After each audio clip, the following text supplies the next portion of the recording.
13 ऊष्मा। ऊष्मा हीट ये वो ऊर्जा है जो एक वस्तु से दूसरी वस्तु में केवल तापांतर टेम्परेचर डिफरेंस के कारण स्थानांतरित होती है।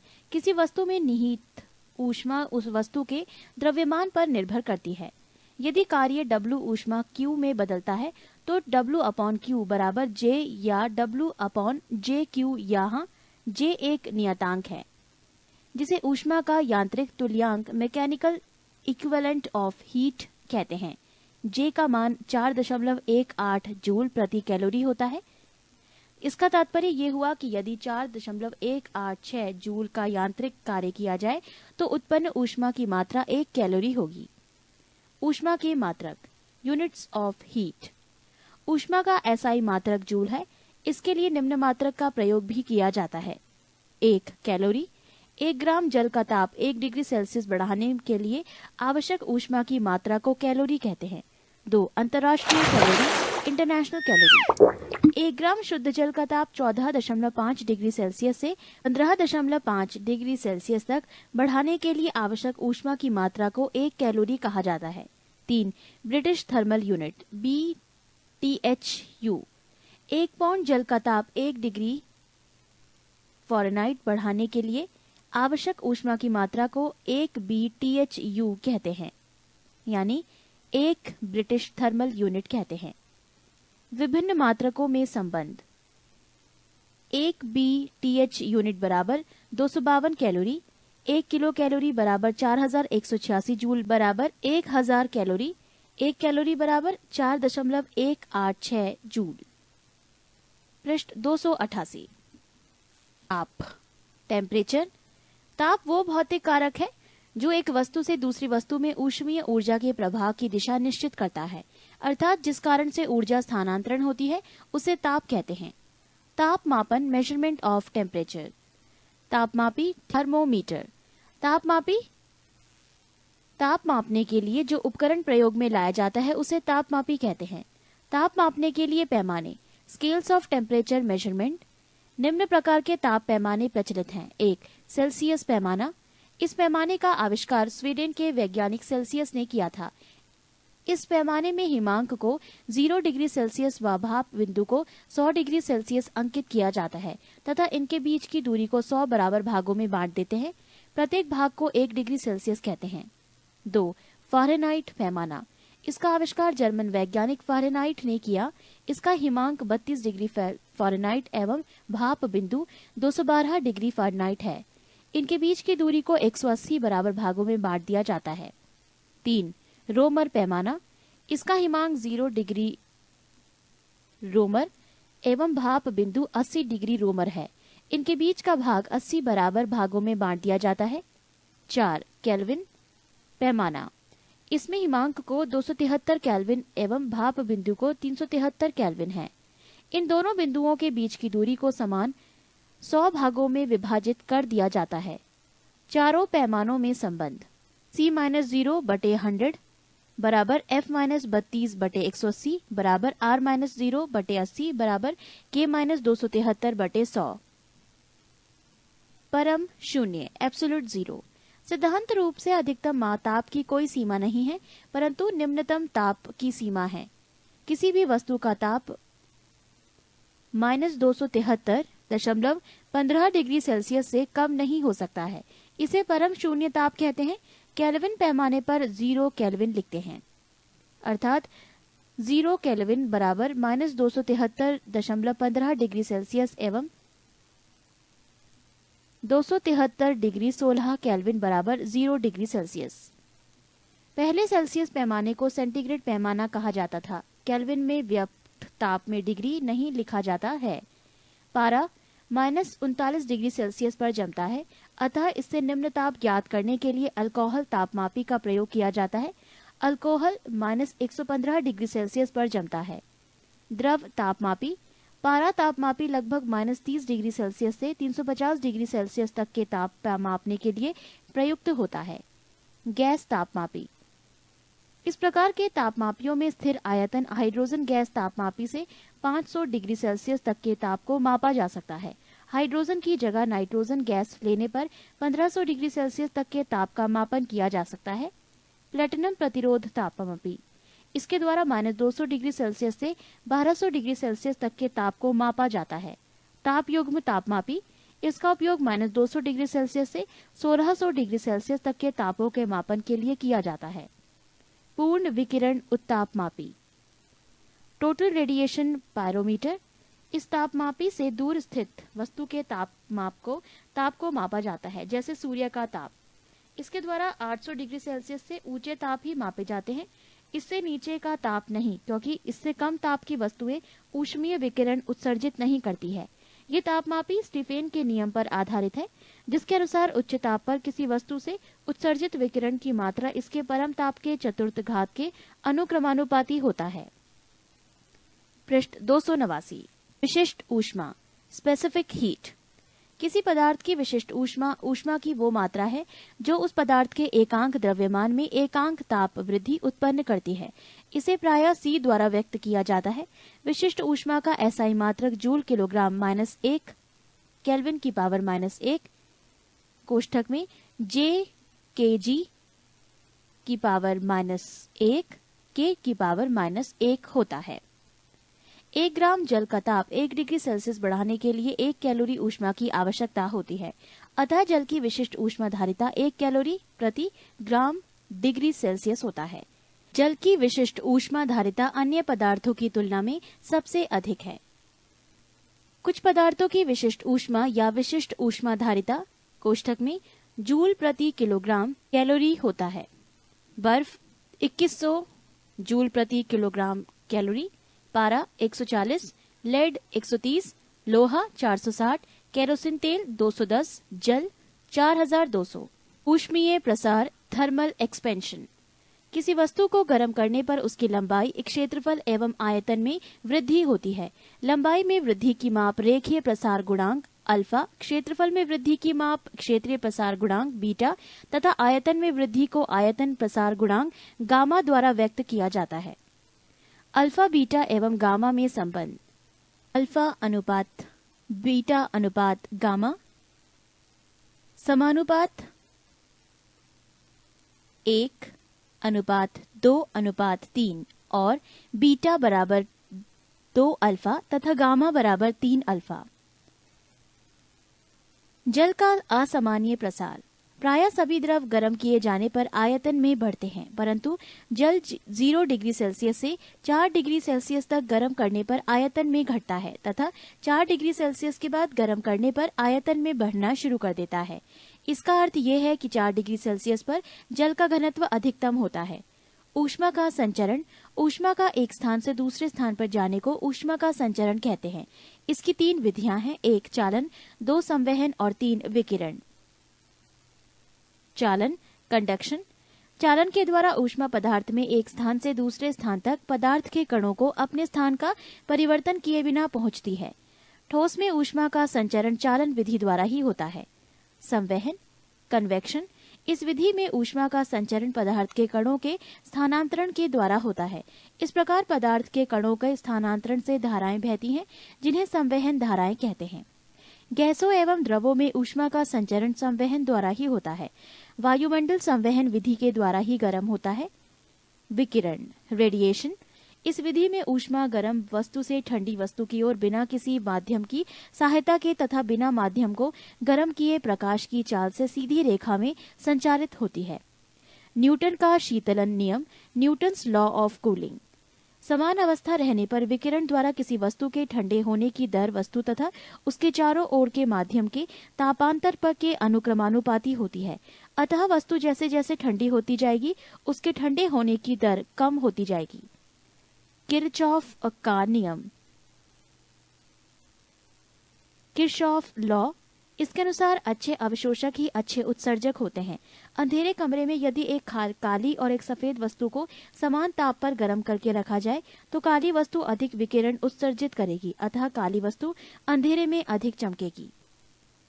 पृष्ठ 290, स्टीफेन का नियम, स्टीफेन्स लॉ, किसी वस्तु की उत्सर्जन क्षमता E उसके परम ताप T के चौथे घात के अनुक्रमानुपाती होती है, अर्थात E अनुक्रमानुपाती e की पावर 4 या E बराबर सिग्मा t की पावर 4। यहाँ सिग्मा एक नियतांक है जिसे स्टीफेन नियतांक कहते हैं। अवस्था परिवर्तन तथा गुप्त ऊष्मा, change in state and latent heat. निश्चित ताप पर पदार्थ का एक अवस्था से दूसरी अवस्था में परिवर्तित होना अवस्था परिवर्तन कहलाता है। अवस्था परिवर्तन में पदार्थ का ताप नहीं बदलता है। टिक बिंदु, वो बिंदु जिस पर तीनों अवस्थाएं ठोस, तरल एवं गैस तीनों एक साथ पाई जाती है। गलनांक, निश्चित ताप पर ठोस का द्रव में बदलना गलन कहलाता है तथा इस निश्चित ताप को ठोस का गलनांक कहते हैं। हिमांक, निश्चित ताप पर द्रव का ठोस में बदलना हिमीकरण कहलाता है तथा इस निश्चित ताप को द्रव का हिमांक कहते हैं। प्रायः गलनांक एवं हिमांक बराबर होते हैं। जो पदार्थ ठोस से द्रव में बदलने पर सिकुड़ते हैं, जैसे बर्फ, उनका गलनांक दाब बढ़ाने पर घटता है तथा जो पदार्थ ठोस से द्रव में बदलने पर फैलते हैं, उनका गलनांक दाब बढ़ाने पर बढ़ता है। अशुद्धि मिलाने से, जैसे बर्फ में नमक मिलाने से, गलनांक घटता है। क्वथनांक, बॉइलिंग पॉइंट। निश्चित ताप पर द्रव का वाष्प में बदलना वाष्पन कहलाता है तथा इस निश्चित ताप को द्रव का क्वथनांक कहते हैं। संघनन, निश्चित ताप पर वाष्प का द्रव में बदलना संघनन कहलाता है। प्रायः क्वथनांक एवं संघनन ताप समान होता है। दाब बढ़ाने पर क्वथनांक बढ़ता है। अशुद्धि मिलाने से भी द्रव का क्वथनांक बढ़ता है। गुप्त ऊष्मा, लेटेंट हीट। नियत ताप पर पदार्थ की अवस्था में परिवर्तन के लिए ऊष्मा की आवश्यकता होती है। इसे ही पदार्थ की गुप्त ऊष्मा कहते हैं। गलन की गुप्त ऊष्मा, लेटेंट हीट ऑफ फ्यूजन। नियत ताप पर ठोस के एकांक द्रव्यमान को द्रव में बदलने के लिए आवश्यक ऊष्मा की मात्रा को ठोस की गलन की गुप्त ऊष्मा कहते हैं। बर्फ के लिए गलन की गुप्त ऊष्मा का मान 80 कैलोरी प्रति ग्राम है। वाष्पन की गुप्त ऊष्मा, लेटेंट हीट ऑफ वेपोराइजेशन। नियत ताप पर द्रव के एकांक द्रव्यमान को वाष्प में बदलने के लिए आवश्यक ऊष्मा की मात्रा को द्रव की वाष्पन की गुप्त ऊष्मा कहते हैं। जल के लिए वाष्पन की गुप्त ऊष्मा का मान 540 कैलोरी प्रति ग्राम है। यदि पदार्थ की गुप्त ऊष्मा L है, तो पदार्थ के m द्रव्यमान की अवस्था परिवर्तन के लिए आवश्यक ऊष्मा Q बराबर mL। गुप्त ऊष्मा का SI मात्रक जूल प्रति किलोग्राम है। उबलते जल की अपेक्षा भाप से जलने पर अधिक कष्ट होता है, क्योंकि जल की अपेक्षा भाप की गुप्त ऊष्मा अधिक होती है। 0 डिग्री सेल्सियस पर पिघलती बर्फ में कुछ नमक, शोरा मिलाने से बर्फ का गलनांक 0 डिग्री सेल्सियस से घटकर -22 डिग्री सेल्सियस तक कम हो जाता है। ऐसे मिश्रण को हम हिम मिश्रण, फ्रीजिंग मिक्सचर कहते हैं। इस मिश्रण का उपयोग कुल्फी, आइसक्रीम आदि बनाने में किया जाता है। वाष्पीकरण, इवेपोरेशन। द्रव के खुली सतह से प्रत्येक ताप पर धीरे धीरे द्रव का अपने वाष्प में बदलना वाष्पीकरण कहलाता है। पृष्ठ 291। प्रशीतक, रेफ्रिजरेटर। प्रशीतक में वाष्पीकरण द्वारा ठंडक यानी कूलिंग उत्पन्न की जाती है। तांबे की एक वाष्प कुंडली में द्रव फ्रियोन भरा रहता है, जो वाष्पीकृत होकर ठंडक उत्पन्न करता है। आपेक्षिक आर्द्रता, रिलेटिव ह्यूमिडिटी। किसी दिए हुए ताप पर वायु के किसी आयतन में उपस्थित जलवाष्प की मात्रा तथा उसी ताप पर उसी आयतन की वायु को संतृप्त करने के लिए आवश्यक जलवाष्प की मात्रा के अनुपात को आपेक्षिक आर्द्रता कहते हैं। इस अनुपात को 100 से गुना करते हैं, क्योंकि आपेक्षिक आर्द्रता को प्रतिशत में व्यक्त किया जाता है। ताप बढ़ने पर आपेक्षिक आर्द्रता, रिलेटिव ह्यूमिडिटी बढ़ जाती है। वातानुकूलन, एयर कंडीशनिंग। सामान्यतः मनुष्य के स्वास्थ्य एवं अनुकूल जलवायु के लिए निम्न परिस्थितियां होनी चाहिए। 1 ताप 23 डिग्री सेल्सियस से 25 डिग्री सेल्सियस। 2 आपेक्षिक आर्द्रता 60% से 65% के बीच। 3 वायु की गति 0.75 मीटर प्रति मिनट से 2.5 मीटर प्रति मिनट तक। 13.4 ऊष्मा गतिकी, थर्मोडायनामिक। ऊष्मा गतिकी का प्रथम नियम। ऊष्मा गतिकी का प्रथम नियम मुख्यतः ऊर्जा संरक्षण को प्रदर्शित करता है। इस नियम के अनुसार किसी निकाय को दी जाने वाली ऊष्मा 2 प्रकार के कार्यों में व्यय होती है। 1 निकाय की आंतरिक ऊर्जा में वृद्धि करने में, जिससे निकाय का ताप बढ़ता है। 2 बाह्य कार्य करने में। समतापी प्रक्रम, आइसोथर्मल प्रोसेस।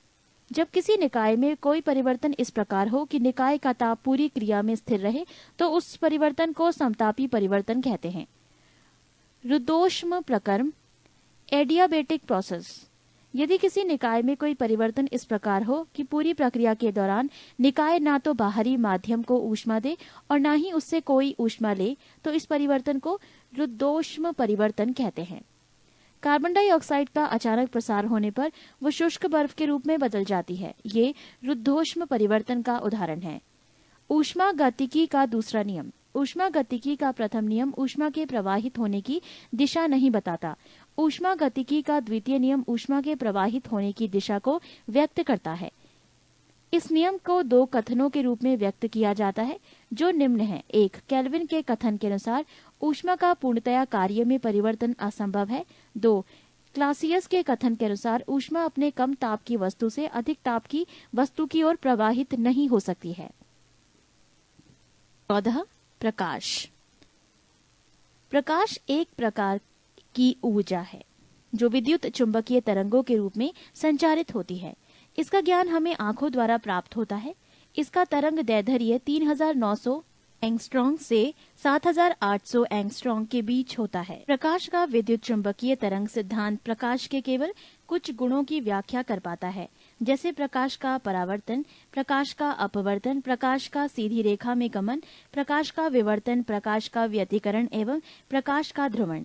विद्युत चुंबकीय तरंग अनुप्रस्थ होती हैं, अतः प्रकाश भी अनुप्रस्थ तरंग है। प्रकाश के कुछ गुण ऐसे हैं जिनकी व्याख्या तरंग सिद्धांत नहीं कर पाता है, जैसे प्रकाश विद्युत प्रभाव तथा क्रॉम्पटन सिद्धांत।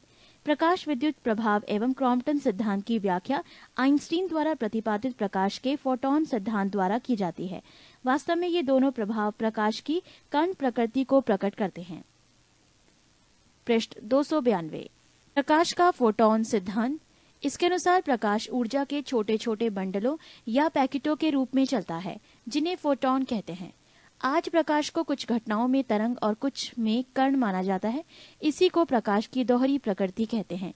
प्रकाश का वेग की गणना सबसे पहले रोमर ने की थी। वायु तथा निर्वात में प्रकाश की चाल सबसे अधिक होती है, यानी 3 × 10⁸ मीटर प्रति सेकंड है।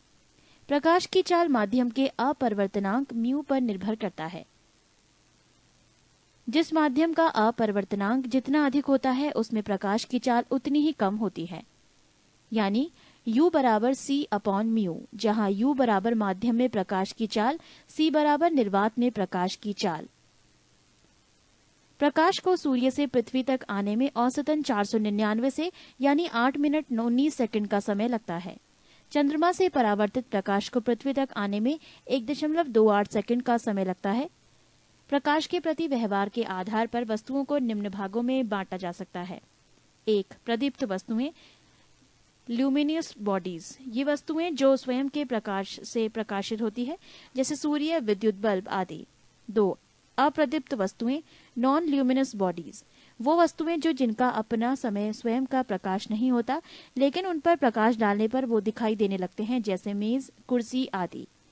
3. पारदर्शक वस्तुएं, ट्रांसपेरेंट बॉडीज। वो वस्तुएं जिनमें से होकर प्रकाश की किरणें निकल जाती हैं, जैसे कांच, जल आदि। 4. अर्ध पारदर्शक वस्तुएं, ट्रांसक्लूसेंट बॉडीज। कुछ वस्तुएं ऐसी होती है जिन पर प्रकाश की किरणें पड़ने से उनका कुछ भाग तो अवशोषित हो जाता है तथा कुछ भाग बाहर निकल जाता है। ऐसी वस्तुएं को अर्ध पारदर्शक वस्तुएं कहते हैं, जैसे तेल लगा हुआ कागज। 5. अपारदर्शक वस्तुएं, ओपेक बॉडीज। अपारदर्शक वस्तुएं वो वस्तुएं हैं जिनमें होकर प्रकाश की किरणें बाहर नहीं निकल पाती, जैसे धातु। प्रकाश का विवर्तन, डिफ्रैक्शन ऑफ लाइट। प्रकाश को अवरोध के किनारों पर थोड़ा मुड़कर उसकी छाया में प्रवेश करने की घटना को विवर्तन कहते हैं। प्रकाश का प्रकीर्णन, स्कैटरिंग ऑफ लाइट। जब प्रकाश किसी ऐसे माध्यम से गुजरता है जिसमें धूल तथा अन्य पदार्थों के अत्यंत सूक्ष्म कण होते हैं, तो इनके द्वारा प्रकाश सभी दिशाओं में प्रसारित हो जाता है। इस घटना को प्रकाश का प्रकीर्णन कहा जाता है। बैंगनी रंग के प्रकाश को प्रकीर्णन सबसे अधिक तथा लाल रंग के प्रकाश का प्रकीर्णन सबसे कम होता है। आकाश का रंग नीला प्रकाश के प्रकीर्णन के कारण होता है। प्रकाश का परावर्तन, रिफ्लेक्शन ऑफ लाइट। प्रकाश के चिकने पृष्ठ से टकराकर वापस लौटने की घटना को प्रकाश का परावर्तन कहते हैं। परावर्तन के 2 नियम हैं। 1. आपतित किरण आपतन बिंदु पर अभिलंब व परावर्तित किरण एक ही तल में होते हैं। 2. आपतन कोण परावर्तन कोण बराबर होता है। पृष्ठ 293। समतल दर्पण प्लेन मिरर से परावर्तन। समतल दर्पण किसी वस्तु का प्रतिबिंब दर्पण के पीछे उतनी दूरी पर बनता है जितनी दूरी पर वस्तु दर्पण के सामने रखी जाती है। ये प्रतिबिंब काल्पनिक वस्तु के बराबर एवं पार्श्व उल्टा लैटेरियल इनवर्स होता है। यदि कोई व्यक्ति v चाल से दर्पण की ओर चलता है तो उसे दर्पण में अपना प्रतिबिंब 2v चाल से अपनी ओर आता हुआ प्रतीत होगा। यदि आपातित किरण को नियत रखते हुए दर्पण को सिग्मा कोण से घुमा दिया जाए तो परावर्तित किरण 2 सिग्मा डिग्री से घूम जाती है। समतल दर्पण में वस्तु का पूर्ण प्रतिबिंब देखने के लिए दर्पण की लंबाई वस्तु की लंबाई की कम से कम आधी होनी चाहिए। यदि 2 समतल दर्पण थीटा डिग्री कोण पर झुके हों तो उनके बीच रखी वस्तु के प्रतिबिंबों की संख्या की गणना निम्न प्रकार से की जाती है। 1. यदि 360 बटे थीटा एक सम संख्या आए तो प्रतिबिंबों की संख्या वस्तु की सभी स्थितियों के लिए n बराबर 360 बटे थीटा माइनस 1 होगी। जैसे 90 डिग्री पर झुके 2 समतल दर्पणों के बीच 360 डिग्री बटे 90 डिग्री माइनस 1 बराबर 4 माइनस 1 बराबर 3 प्रतिबिंब बनेंगे। 2. यदि 360 बटे थीटा एक विषम संख्या हो तो प्रतिबिंबों की संख्या n बराबर 360 बटे थीटा होगी यदि वस्तु दोनों दर्पणों के बीच के कोण के समाद्विभाजक पर नहीं हो। जैसे 40 डिग्री कोण पर झुके 2 समतल दर्पणों के बीच 360 डिग्री बटे 40 डिग्री बराबर 9 प्रतिबिंब बनेंगे। 3. यदि 360 बटे थीटा एक विषम संख्या हो और वस्तु दोनों दर्पणों के बीच के कोण के समअद्विभाजक पर रखी हो तो प्रतिबिंबों की संख्या n बराबर 360 बटे थीटा माइनस 1 होगी। जैसे 40 डिग्री कोण पर झुके 2 समतल दर्पणों के बीच 20 डिग्री पर कोई वस्तु रखी गई हो तो प्रतिबिंब की संख्या 360 डिग्री बटे 40 डिग्री माइनस 1 बराबर 8 होगी। 4. यदि 360 बटे थीटा एक भिन्न संख्या हो तो प्रतिबिंबों की संख्या उसके पूर्णांक के बराबर होगी। गोलीय दर्पण से परावर्तन। Reflection from spherical mirror. गोलीय दर्पण 2 प्रकार के होते हैं। 1. अवतल दर्पण। 2. उत्तल दर्पण। अवतल दर्पण में बने प्रतिबिंब की स्थिति एवं प्रकृति। 1. वस्तु की स्थिति अनंत पर, प्रतिबिंब की स्थिति फोकस पर। वस्तु की तुलना में प्रतिबिंब का आकार बहुत छोटा बिंदु मात्र। प्रतिबिंब की प्रकृति उल्टा व वास्तविक। 2. वस्तु की स्थिति वक्रता केंद्र एवं अनंत के बीच, प्रतिबिंब की स्थिति फोकस एवं वक्रता केंद्र के बीच। वस्तु की तुलना में प्रतिबिंब का आकार छोटा, प्रतिबिंब की प्रकृति उल्टा व वास्तविक। 3. वक्रता केंद्र पर, प्रतिबिंब की स्थिति वक्रता केंद्र पर, वस्तु की तुलना में प्रतिबिंब का आकार समान आकार का, प्रतिबिंब की प्रकृति उल्टा व वास्तविक। 4. वस्तु की स्थिति फोकस तथा वक्रता केंद्र के बीच पर, प्रतिबिंब की स्थिति वक्रता केंद्र एवं अनंत के बीच। वस्तु की तुलना में प्रतिबिंब का आकार बड़ा, प्रतिबिंब की प्रकृति उल्टा व वास्तविक। 5. वस्तु की स्थिति फोकस पर, प्रतिबिंब की स्थिति अनंत पर, वस्तु की तुलना में प्रतिबिंब का आकार बहुत बड़ा, प्रतिबिंब की प्रकृति उल्टा व वास्तविक। 6. वस्तु की स्थिति फोकस तथा ध्रुव के बीच, प्रतिबिंब की स्थिति दर्पण के पीछे, वस्तु की तुलना में प्रतिबिंब का आकार बढ़ा, प्रतिबिंब की प्रकृति सीधा व आभासी। पृष्ठ 294। अवतल दर्पण का उपयोग। 1. बड़ी फोकस दूरी वाला अवतल दर्पण दाढ़ी बनाने में काम आता है। 2. आंख, कान एवं नाक के डॉक्टर के द्वारा उपयोग में लाया जाने वाला दर्पण। 3. गाड़ी के हेडलाइट व सर्च लाइट में। 4. सोलर कुकर में। उत्तल दर्पण से बने प्रतिबिंब। उत्तल दर्पण में प्रत्येक दिशा में प्रतिबिंब दर्पण के पीछे उसके ध्रुव और फोकस के बीच वस्तु से छोटा, सीधा एवं आभासी बनता है। उत्तल दर्पण का उपयोग। 1. इसका उपयोग गाड़ी में चालक की सीट के पास पीछे के दृश्य को देखने में किया जाता है, साइड मिरर रूप में। 2. सोडियम परावर्तक लैंप में। प्रकाश का अपवर्तन। Refraction of light. जब प्रकाश की किरणें एक पारदर्शी माध्यम से दूसरे पारदर्शी माध्यम में प्रवेश करती है तो दोनों माध्यमों को अलग करने वाले तल पर अभिलंबवत आपाती होने पर बिना मुड़े सीधे निकल जाती है, परंतु तिरछी आपाती होने पर वो अपनी मूल दिशा से विचलित हो जाती है।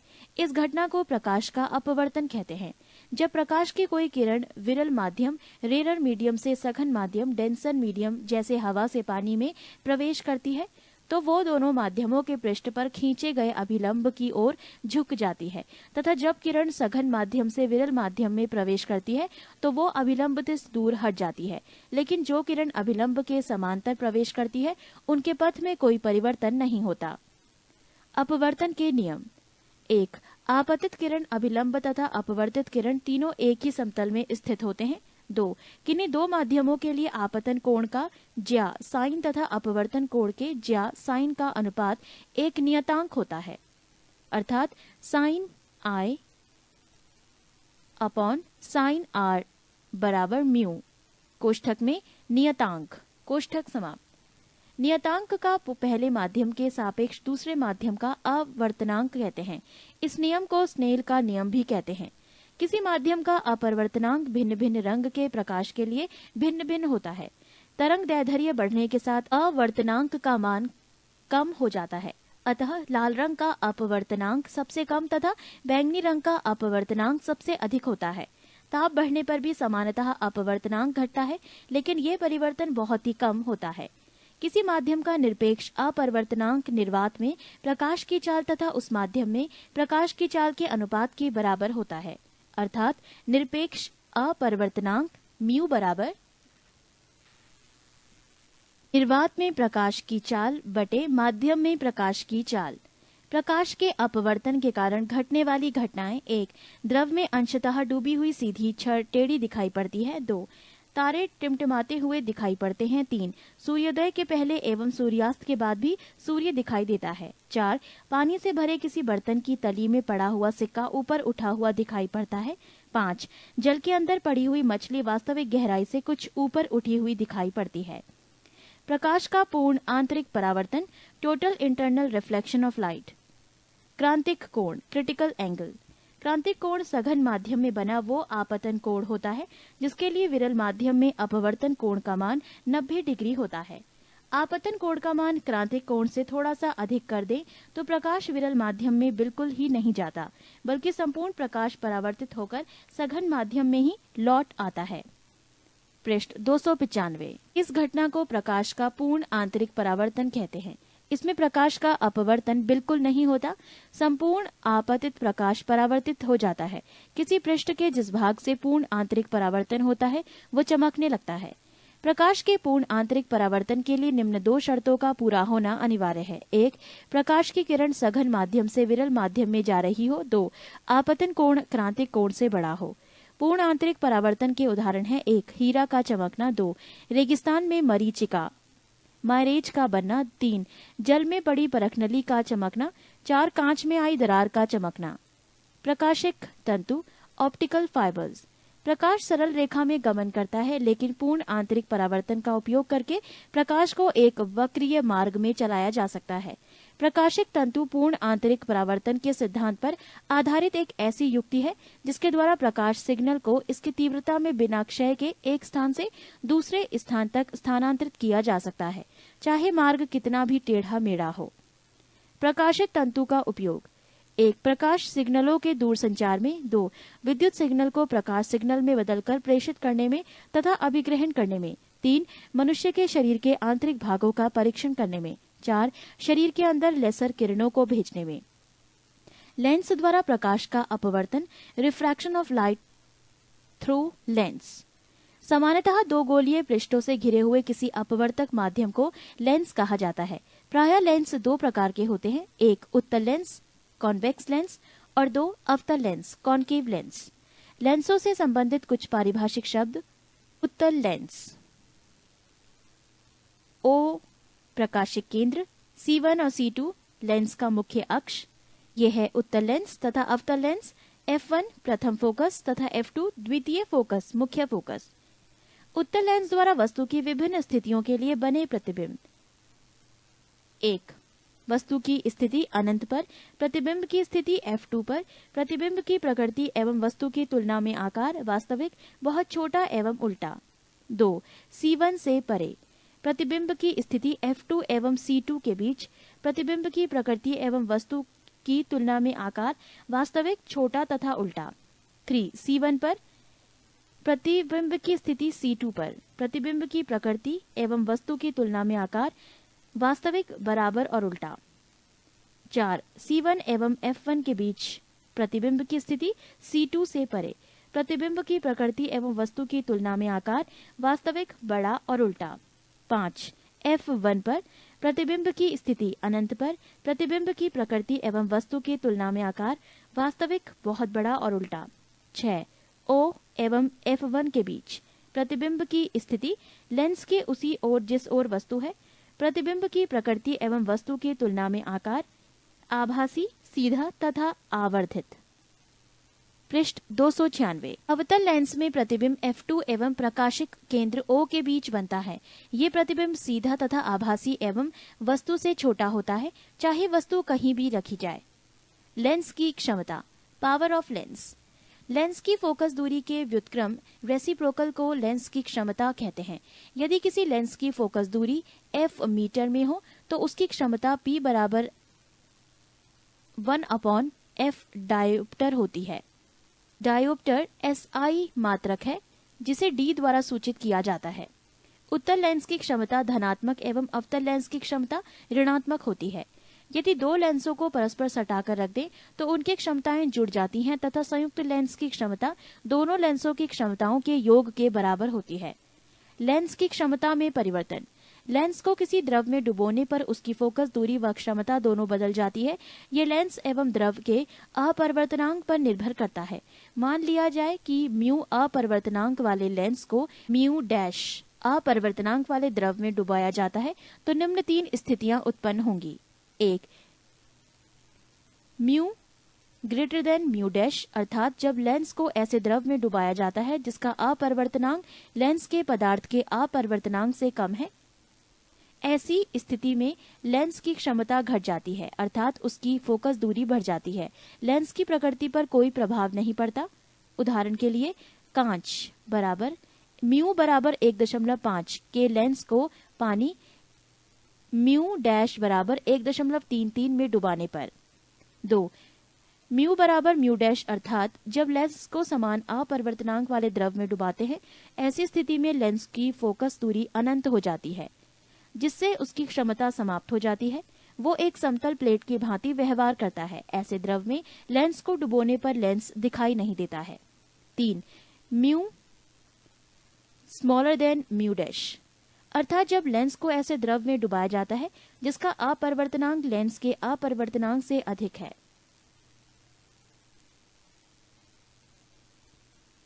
ऐसी स्थिति में फोकस दूरी बढ़ जाती है जिससे उसकी क्षमता घट जाती है। इसके साथ साथ लेंस की प्रकृति भी बदल जाती है, अर्थात उत्तल लेंस अवतल लेंस की भांति और अवतल लेंस उत्तल लेंस की भांति व्यवहार करने लगता है। उदाहरण के लिए पानी के अंदर हवा का बुलबुला उत्तल लेंस के समान दिखाई देता है परंतु व्यवहार अवतल लेंस के समान करता है।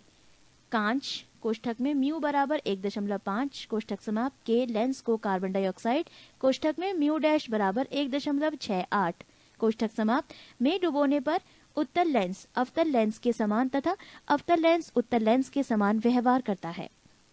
प्रकाश का वर्ण विक्षेपण, डिस्पर्शन ऑफ लाइट। जब सूर्य का प्रकाश प्रिज्म से होकर गुजरता है तो वो अपवर्तन के पश्चात प्रिज्म के आधार की ओर झुकने के साथ साथ विभिन्न रंगों के प्रकाश में बंट जाता है।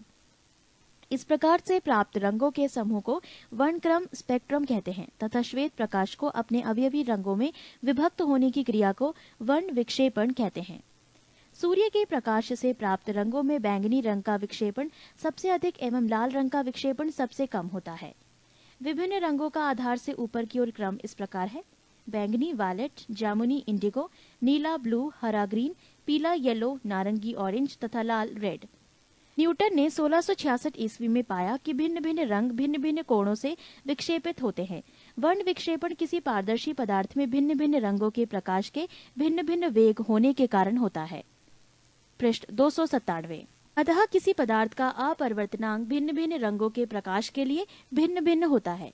पारदर्शी पदार्थ में जैसे जैसे प्रकाश के रंगों का अपवर्तनांक बढ़ता जाता है, वैसे वैसे उत्पदार्थ में उसकी चाल कम होती जाती है। जैसे कांच में बैंगनी रंग के प्रकाश का वेग सबसे कम तथा अपवर्तनांक सबसे अधिक होता है, तथा लाल रंग का वेग सबसे अधिक एवं अपवर्तनांक सबसे कम होता है। इंद्रधनुष, रेनबो, परावर्तन, पूर्ण आंतरिक परावर्तन तथा अपवर्तन द्वारा वर्ण विक्षेपण का सबसे अच्छा उदाहरण इंद्रधनुष है। इंद्रधनुष दो प्रकार के होते हैं, एक प्राथमिक इंद्रधनुष प्राइमरी रेनबो, दो द्वितीयक इंद्रधनुष सेकेंडरी रेनबो। प्राथमिक इंद्रधनुष, जब वर्षा की बूंदों पर आपतित होने वाली सूर्य की किरणों का 2 बार अपवर्तन व 1 बार परावर्तन होता है तो प्राथमिक इंद्रधनुष का निर्माण होता है। प्राथमिक इंद्रधनुष में लाल रंग बाहर की ओर और बैंगनी रंग अंदर की ओर होता है। इसमें अंदर वाली बैंगनी किरण आंख पर 40 डिग्री 8 मीटर तथा बाहर वाली लाल किरण आंख पर 42 डिग्री 8 मीटर का कोण बनाती है। द्वितीयक इंद्रधनुष, जब वर्षा की बूंदों पर आपातित होने वाली सूर्य किरणों का 2 बार अपवर्तन व 2 बार परावर्तन होता है, द्वितीयक इंद्रधनुष का निर्माण होता है। इसमें बाहर की ओर बैंगनी रंग एवं अंदर की ओर लाल रंग होता है। बाहर वाली बैंगनी किरणें आंख पर 54 डिग्री 52 मीटर का कोण तथा अंदर वाली लाल किरण 50 डिग्री 8 मीटर का कोण बनाती है। द्वितीयक इंद्रधनुष प्राथमिक इंद्रधनुष की अपेक्षा कुछ धुंधला दिखलाई पड़ता है। प्राथमिक, द्वितीयक तथा पूरक रंग, primary, secondary and complementary colours. लाल, हरा एवं नीला रंग को प्राथमिक रंग कहते हैं। पीला, मैजेंटा एवं पीकॉक नीला को द्वितीयक रंग कहते हैं। ये दो प्राथमिक रंगों को मिलाने से प्राप्त होता है, जैसे लाल धन पीला मैजेंटा, हरा धन पीला पीकॉक नीला, लाल धन हरा पीला। जब दो रंग परस्पर मिलने से श्वेत प्रकाश उत्पन्न करते हैं तो उन्हें पूरक रंग कहते हैं। यानी लाल धन पीकॉक नीला धन बराबर सफेद, नीला धन पीला बराबर सफेद, हरा धन मैजेंटा बराबर सफेद, लाल धन हरा प्लस नीला सफेद। दैनिक जीवन में प्रयोग किए जाने वाले रंगों को मिलाने से इस प्रकार के रंग प्राप्त नहीं होते हैं, क्योंकि प्रयोग में लाए जाने वाले रंगों में अशुद्धियां होती हैं। रंगीन टेलीविजन में प्राथमिक रंग लाल, हरा एवं नीला का उपयोग किया जाता है। वस्तुओं के रंग, वस्तु जिस रंग का दिखलाई पड़ता है वो वास्तव में उसी रंग को परावर्तित करती है, शेष सभी रंगों को अवशोषित कर लेती है।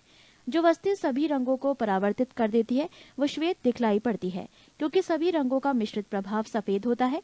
जो वस्तु सभी रंगों को अवशोषित कर लेती है और किसी भी रंग को परावर्तित नहीं करती है वो काली दिखाई देती है। इसीलिए जब लाल गुलाब को हरा शीशा के माध्यम से देखा जाता है तो वो काला दिखलाई पड़ता है, क्योंकि उसे परावर्तित करने के लिए लाल रंग नहीं मिलता और हरे रंग को वो अवशोषित कर लेता है।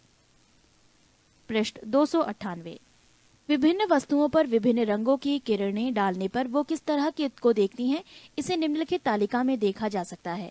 वस्तु के नाम: सफेद कागज, सफेद किरणों में सफेद, लाल किरणों में लाल, हरी किरणों में हरा, पीली किरणों में पीला, नीली किरणों में नीला। लाल कागज, सफेद में लाल, लाल में लाल, हरी में हरा, पीली में काला, नीली में काला। हरा कागज, सफेद में हरा, लाल में काला, हरी में हरा, पीली में काला, नीली किरणों में काला। पीला कागज, सफेद में पीला, लाल में काला, हरी में काला, पीली में पीला, नीली में काला। नीला कागज, सफेद में नीला, लाल में काला, हरी में काला, पीली में काला, नीली में नीला। प्रकाश तरंगों का व्यतिकरण, इंटरफेरेंस ऑफ लाइट। प्रकाश तरंगों के व्यतिकरण का सिद्धांत प्रकाश के तरंग प्रकृति की पुष्टि करता है। थॉमस यंग ने सर्वप्रथम 1802 ईस्वी में प्रकाश के व्यतिकरण को प्रयोगात्मक रूप से दर्शाया।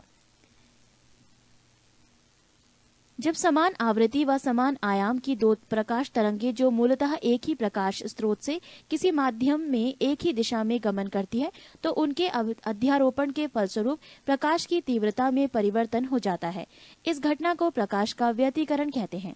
व्यतिकरण दो प्रकार के होते हैं, एक संपोषी व्यतिकरण कंस्ट्रक्टिव इंटरफेरेंस, दो विनाशी व्यतिकरण डिस्ट्रक्टिव इंटरफेरेंस। संपोषी व्यतिकरण, माध्यम के जिस बिंदु पर दोनों तरंगे समान कला में मिलती है वहां प्रकाश की परिणामी तीव्रता अधिकतम होती है, इसे संपोषी व्यतिकरण कहते हैं। विनाशी व्यतिकरण, माध्यम के जिस बिंदु पर दोनों तरंगे विपरीत कला में मिलती है वहां प्रकाश की तीव्रता न्यूनतम या शून्य होती है। इस प्रकार के व्यतिकरण को विनाशी व्यतिकरण कहते हैं। नोट: दो स्वतंत्र प्रकाश स्रोतों से निकली प्रकाश तरंगों में व्यतिकरण की घटना नहीं पाई जाती है। प्रकाश तरंगों का ध्रुवण: polarisation of waves of light. ध्रुवण प्रकाश संबंधी ऐसी घटना है जो अनुदैर्ध्य तरंग और अनुप्रस्थ तरंग में अंतर स्पष्ट करती है। अनुदैर्ध्य तरंग में ध्रुवण की घटना नहीं होती, जबकि अनुप्रस्थ तरंग में ध्रुवण की घटना होती है। यदि प्रकाश तरंग के कंपन प्रकाश संचरण की दिशा के लंबवत तल में एक ही दिशा में हो, प्रत्येक दिशा में सम्मिलित ना हो, तो इस प्रकाश को समतल ध्रुवित प्रकाश कहते हैं। प्रकाश संबंधी ये घटना ध्रुवण कहलाती है।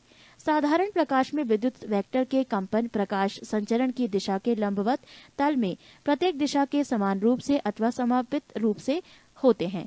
ऐसे प्रकाश में अध्रुवित प्रकाश अनपोलराइज्ड लाइट हो कहते हैं। प्रकाश स्रोतों जैसे विद्युत बल्ब, मोमबत्ती, ट्यूबलाइट आदि से उत्सर्जित प्रकाश अध्रुवित प्रकाश होते हैं। प्रकाश तरंगों का प्रकाशीय प्रभाव केवल विद्युत वेक्टरों विद्युत क्षेत्र के कारण होता है।